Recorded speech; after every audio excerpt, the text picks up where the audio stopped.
Hi Scorpio, ito na po ang inyong reading. Anong payo ang kailangan niyong marinig? Bago pa man matapos ang taong ito, 2025, sasamahan natin ito ng hashtag na proud ako sa'yo. Gusto niyo yun? Yes naman, proud ako sa'yo Scorpio. Sa ilang nagdaang buwan ng taong ito na yung pinagdaanan, kamusta? Kamusta kayo? Kuha tayo ng guidance, anong payong kailangan niyong marinig? Right now, bago pa man matapos ang taong ito, kuha muna tayo ng pinaka-messages para sa mga Scorpio na maaaring makapakinig nito. Guidance po, bago pa man matapos ang 2025. Sige, ito na. Hindi natin pipigilan. Color. God. Ayan na. Para may kanta yan. Used to see in black. Kumanta na naman. Tayo pa ay live na live. So, sinong nagpakulay ng inyong mga buhay? Ayan, sumasang-ayon. Mukhang hindi tayo papahintulutan ng ilang ingay. Sinong nagpakulay ng buhay nyo ngayong taon? Scorpio, God, dyan pa lang. Of course, ito ay ano pa man po ang inyong religion. Pagdating po sa inyong mga faiths, sinubok din pa kayo yung tatag niyan ngayong taon? Napagtanong po ba ang ilan kung nasaan ang Panginoon? Diba may hugot, ano? Siyempre pa, minsan hindi man laging makulay ang buhay. Hindi naman laging may gulay sa inyong harapan. Hindi nagpapa-healthy sa inyong life. Minsan umaangat yung ilang unhealthy imbalances, relapses ng buhay na hindi okay. Pero umangat marahil ang presensya ni God pagdating po sa inyong mga spiritual connection kasi hindi kayo naging mag-isa. Hindi kayo nag-isa sa laban ng buhay. Meron kayong suporta. You are being guided and supported. Okay? Kahit pa sa mga pagkakataon na feeling nyo ang lungkot or sobrang down at walang gabay. Pero meron po. Dito pa lang pinapaalalahanan kayo na merong liwanag. Sa ilang pinagdaanan nyo, proud ako sa'yo kasi kumapit ka dyan. Sa liwanag na yan. Kahit na minsan parang kakarampot na lang. Okay? Sige, kuha tayo. Add tayo ng messages. Scorpio, add tayo ng ilang messages para sa inyo. Anong tayo ang kailangan marinig ng mga taong ito bago pa man matapos ang taon? Guidance po para sa mga Scorpio. The Queen of Wands. King and Queen. So, nagsikap kayo, guys. Lalo pa kung alam nyo sa inyong mga sarili na napaangat nyo yung enerhiya na magpatuloy sa inyong buhay kahit para sa ilan parang ang hirap na itong kumbaga, ipaglaban. Pagdating sa mga posisyon, especially ito yung unang umaangat dito, the Star. This one is in reverse na parang napanghihinaan na kayo ng pag-asa for some of you dahil sa ilang challenges na kinaharap work-wise or pagdating sa pera. Hindi naging okay pero pinaangat nyo, pinanatili nyo yung inyong kumpiyansa, yung inyong inspirasyon, yung passion sa inyong ginagawa. Yes po. Yan po ay hindi na balewala. Patuloy na magliliwanag. Ito na. Magkakaroon ng kulay, color ang inyong buhay, guys. Yun yung nakukuha kong energy. More on money, practicality. Diyan ba kayo higit na nag-iwan ng enerhiya, the death card? Hindi kailangan katakutan or ano paman. For some of you, maaaring may ilang tinapos, natapos, or nawalay sa inyong buhay, posisyon, relasyon. Pero patuloy po na mayroong pagbabago. Okay? Dumaraan kayo sa personal transitions, transformation, guys. Hindi kayo sumuko. Andito na tayo. Nasa last part na tayo. Exciting part ng taon. Scorpio, final month of the year. Bago pa man matapos ang taon, i-recognize nyo naman daw ang inyong mga sarili sa mga nalagpasan nyo na. Kahit pa sa mga pagkakataon, kayo na panghihinaan na ng kalooban. At ginulat kayo, may ilang sudden challenges po ba kayong kinaharap this year?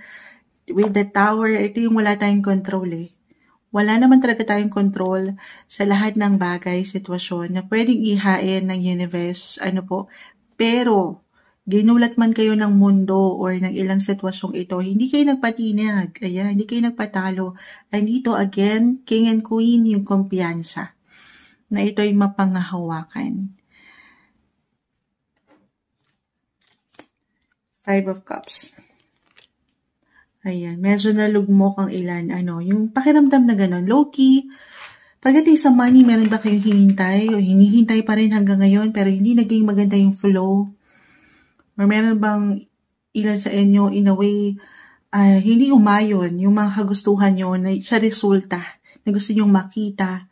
Ginulat ba kayo ng ilang tao sa inyong paligid pero andito kayo, guys, nananatili, umaangat ang enerhiya.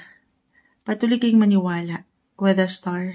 Positive with the 4 of Cups. Magandang pagkakataon ito bago pa man matapos ang taon, Scorpio, to do some reflection. Reflection, contemplation. Kita mo, nagre-reflect ka dyan, the 4 of Cups. Na hindi man naging magaan, naging smooth ang lahat ng transaksyon itong mga nakalipas na buwan. Yan po ay, again, napanghawakan mo. Hindi mo sinukuan. Sumabay ka sa agos ng buhay. Kahit pa, Moonchild, sobrang lugmok ko pa rin hanggang ngayon. Pero andito ka pa rin. Yes po, may pag-asa ha. Patuloy na merong pag-asa. Opportunity to start fresh sa mga gusto pang marating. Ito, isang indikasyon na to, the Death card. Yes po, fresh start. New beginnings could be coming your way, Scorpio. Bago pa man matapos ang taon, salubungin mo ito ng punong-puno ng pag-asa sa iyong puso. Punong-puno ng kulay. Kahit pa sabi ko nga, minsan ginulat na rin ng ilan sa inyo ng buhay this year. Dito pa lang. On a soul level, spiritual yung connection. Marahil ay merong tumatak na sitwasyon, tao, posisyon sa inyong buhay ngayong taon. Meron ba? Pwede kayong mag-comment dyan. Ayan. Pero andito ang enerhiya. Paangatin niyo po yan. Patuloy na maniwala na may pag-asa. Proud ako sa iyo kasi nalagpasan mo yan. Kahit paminsan, ay nagkakaroon ng ilang delays, tension, pagdating sa komunikasyon, travel, transitions, ito yun. Planet Mercury. Yung energy ni Taurus, pero andyan pa rin. Yung inyong worth. Ito Uranus. Umangat yung Uranus sa inyo. Yung ilang unexpected, sudden challenges, events na nangyari sa inyong buhay. Pero sumabay kayo. Hindi nyo binigyan ng control. Kahit pa hindi madali, at parang hirap ipaglaban, sabi ko nga ng mga bagay, pero sumabay kayo. Yun lang naman talaga magagawa natin, ng patuloy na sumabay sa agos ng buhay. As long as nandito yung power mo, yung strength, yung energy with Queen and King of Pentacles, Queen of Wands.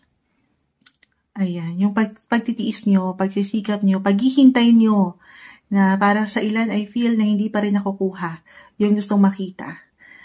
Yan po ay hindi nababaliwala. Nakikita niya yung patience, yung paghaba ng inyong mga PC. Okay, at yan naman po ay may dahilan, guys. Kung talagang hindi pa nakakarating sa inyo yung mga kagustuhan nyo, or parang hindi kayo nabigyan ng opportunity para mapigilan yung mga bagay, sitwasyon, tao na nawala sa inyo, or parang hindi ito kagustuhan nyo, may dahilan. Patuloy niyong wag bigyan yan ng control. Proud ako sa'yo kasi sumabay ka lang. Okay? Let go and let God. Parang ganun. Ito na, God. Guys, umangat na. Meron kayong gabay.